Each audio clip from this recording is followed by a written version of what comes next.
This is Life Strategy Guides, where we bring you our favorite quotes, insights, and lessons from some of the best nonfiction books out there.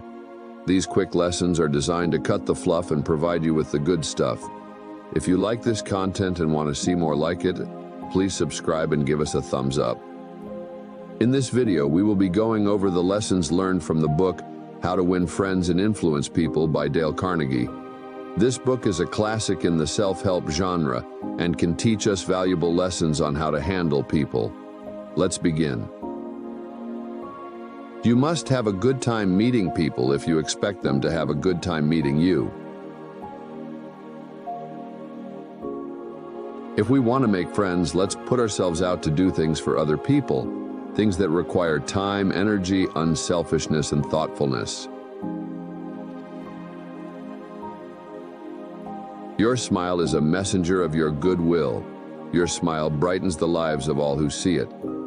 To someone who has seen a dozen people frown, scowl, or turn their faces away, your smile is like the sun breaking through the clouds.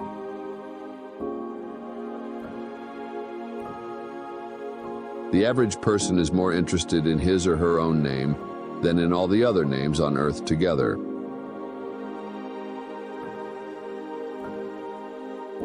Remember that a person's name is to that person the sweetest and most important sound in any language.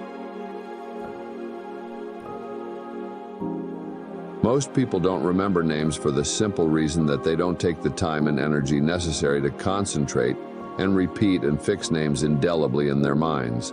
They make excuses for themselves. They are too busy. But they were probably no busier than Franklin D. Roosevelt, and he took time to remember and recall even the names of mechanics with whom he came into contact.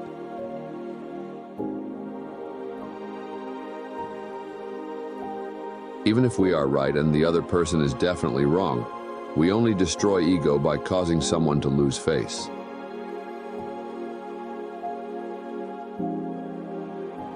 Just like rewarding a dog for good behavior is more effective than punishment for bad behavior, using praise rather than condemnation towards others inspires the other person to keep on improving. Try to praise even the slightest improvements.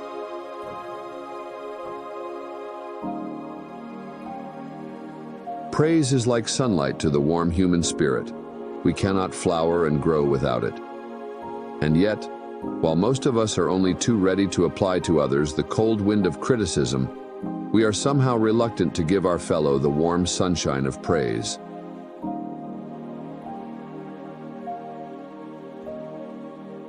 Tell someone that they're stupid or dumb at a certain thing, have no gift for it, and are doing it all wrong, and you will have destroyed almost every incentive to try to improve. But use the opposite technique. Be liberal with your encouragement. Make the thing seem easy to do. Let the other person know that you have faith in their ability to do it, that he has an undeveloped flair for it, and he will practice until dawn comes in the window in order to excel.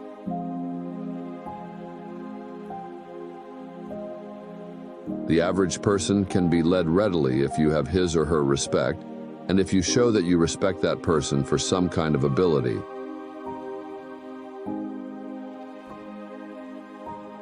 Everybody likes to be praised, but when praise is specific, it comes across as sincere, not something the other person may be saying just to make one feel good.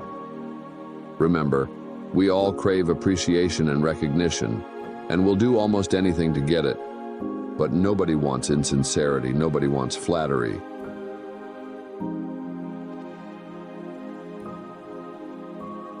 If you win an argument, you still lose. If you triumph over another and shoot their argument full of holes, you might feel good, but you have made him feel inferior. You have hurt his pride. He will resent your triumph.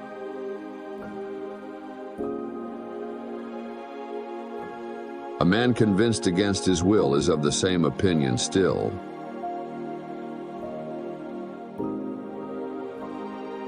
A great man shows his greatness by the way he treats little men.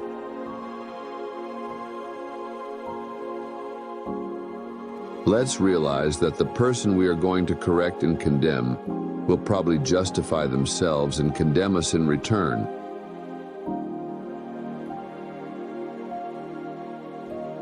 As much as we thirst for approval, we dread condemnation.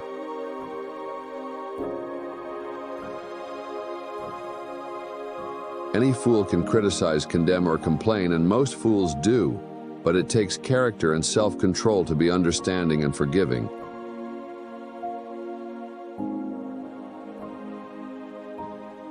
The world is full of people who are grabbing and self-seeking, so the rare individual who unselfishly tries to serve others has an enormous advantage.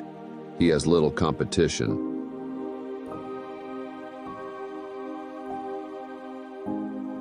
If you aspire to be a good conversationalist, be an attentive listener. To be interesting, be interested. Ask questions that other people will enjoy answering. Encourage them to talk about themselves and their accomplishments.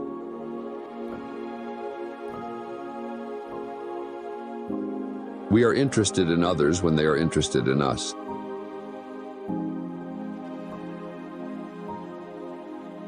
If you want to know how to make people shun you and laugh at you behind your back and even despise you, here is the recipe.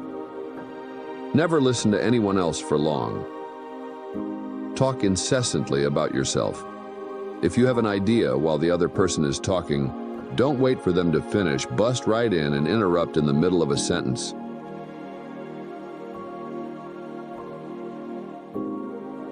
Try to talk mostly in terms of the other person's interest.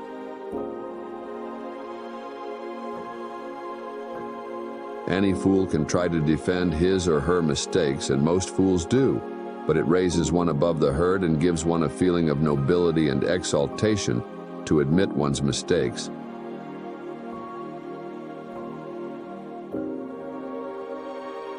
Three-fourths of the people you will ever meet are hungering and thirsting for sympathy. Give it to them and they will love you for it. Abilities wither under criticism. They blossom under encouragement.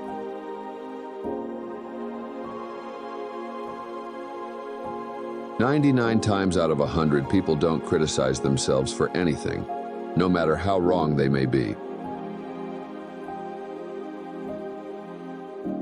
The deepest urge in human nature is the desire to be important.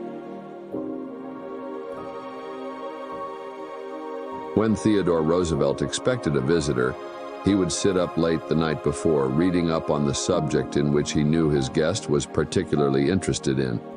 For Roosevelt knew, as all leaders know, that the royal road to a person's heart is to talk about the things they treasure the most.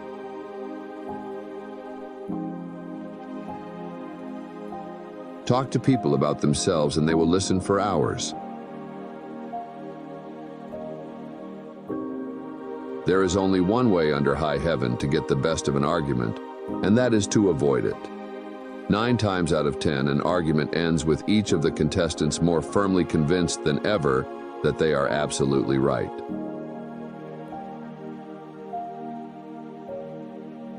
Hatred is never ended by hatred, but by love.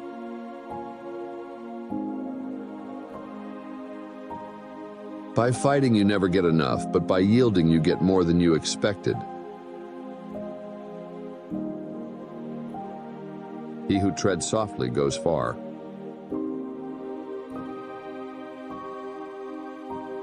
People are more likely to accept an order if they have had a part in the decision that caused the order to be issued. All of us, whether workers in a factory, clerks in an office, or even a king upon his throne, all of us like people who admire us. One can win the attention and time and cooperation of even the most sought-after people by becoming genuinely interested in them. It is the individual who is not interested in his fellow men who has the greatest difficulties in life and provides the greatest injury to others. It is from among such individuals that all human failures spring.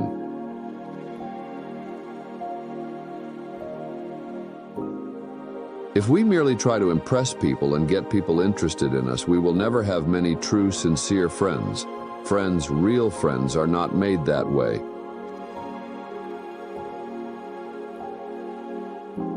The only way to influence people is to talk in terms of what the other person wants.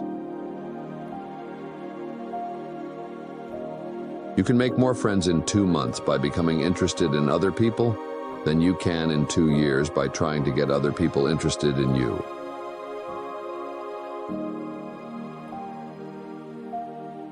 Why talk about what you want? You are eternally interested in it, but no one else is. The rest of us are just like you. We are interested in what we want. So the only way on earth to influence other people is to talk about what they want and show them how to get it.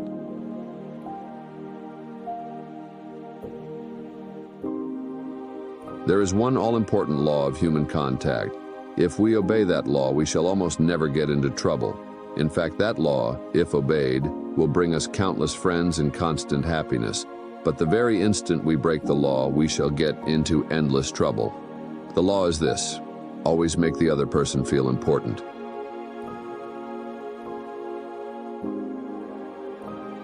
A misunderstanding is never ended by argument, but by tact, diplomacy, conciliation, and a sympathetic desire to see the other person's viewpoint. If you are going to prove anything, don't let anybody know it. Do it so subtly, so adroitly, that no one will feel that you are doing it.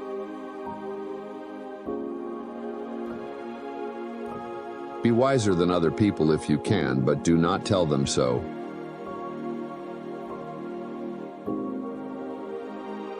Nothing good is accomplished, and a lot of damage can be done if you tell a person straight out that he or she is wrong. You only succeed in stripping that person of self-dignity and making yourself an unwelcome part of any discussion.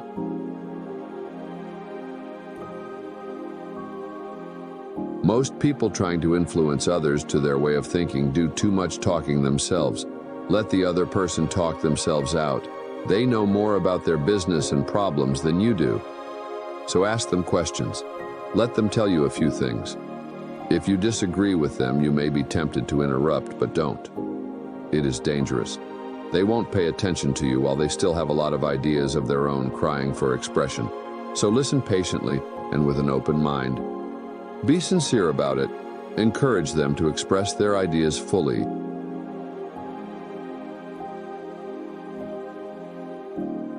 If you want enemies, excel your friends. But if you want friends, let your friends excel you.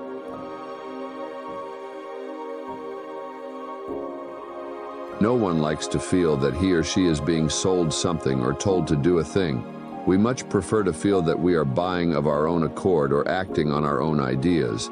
We like to be consulted about our wishes, our wants, our thoughts.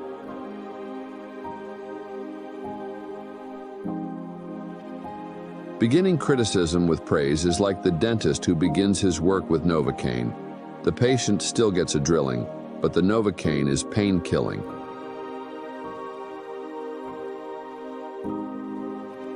Kindness, friendliness, and appreciation can make people change their minds more readily than all the bluster and storming in the world. Thanks for watching. I hope you learned something from this video. If you did and you want to see more, consider subscribing and giving us a thumbs up. Thank you.